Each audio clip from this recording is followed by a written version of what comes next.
ତାଙ୍କ ବ୍ୟାଟିଂ ଆଗରେ ଝଡ଼ର ବେଗ ଫେଲ୍ ମାରିବ। ଭୂମିକମ୍ପ ସୁନାମିର ତୀବ୍ରତା ବି କମ୍ ପଡ଼ିଯିବ। ତାଙ୍କୁ ବୋଲିଂ କରି ସାରିବା ପରେ ବୋଲର ପାଣି ମଗାଇ ପିଇବା ଥୟ।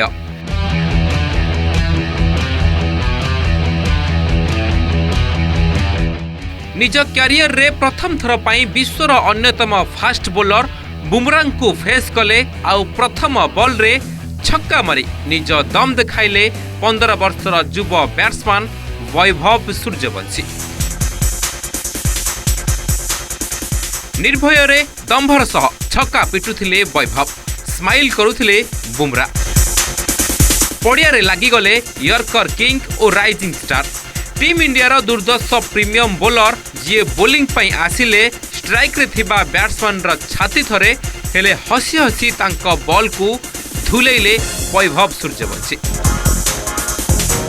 फास्ट बोलर जसप्रीत बुमराह को एक ओभर रे 2टी छक्का मारी समग्र क्रिकेट दुनिया को चमकाई देइछंती एही तूफानी कुनी खेलाड़ी।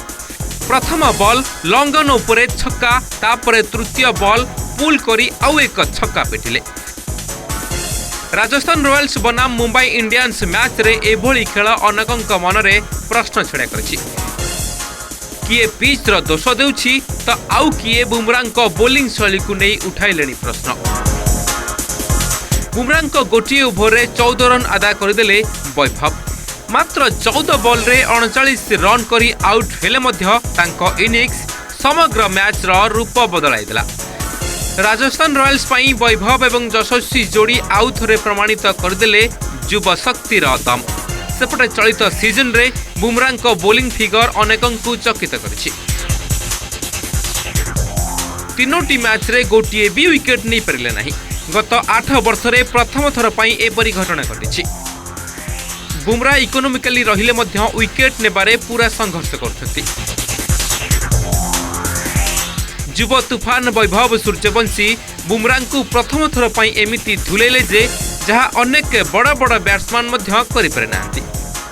बुमराह को प्रथम थर सामना करी एते निर्भय भावे आक्रमण करिबा देखिबा भଳି थिला। बुमराह को विकेटलेस स्पेल मुंबई इंडियंस पाई चिंतार विषय होइछि। तबे 15 वर्षर वैभवंक पाई वेटरान जसप्रीत बुमराह प्रदर्शन को नहीं समालोचना करिबा आरंभ करछंती cricket fans. Bureau report, OTV।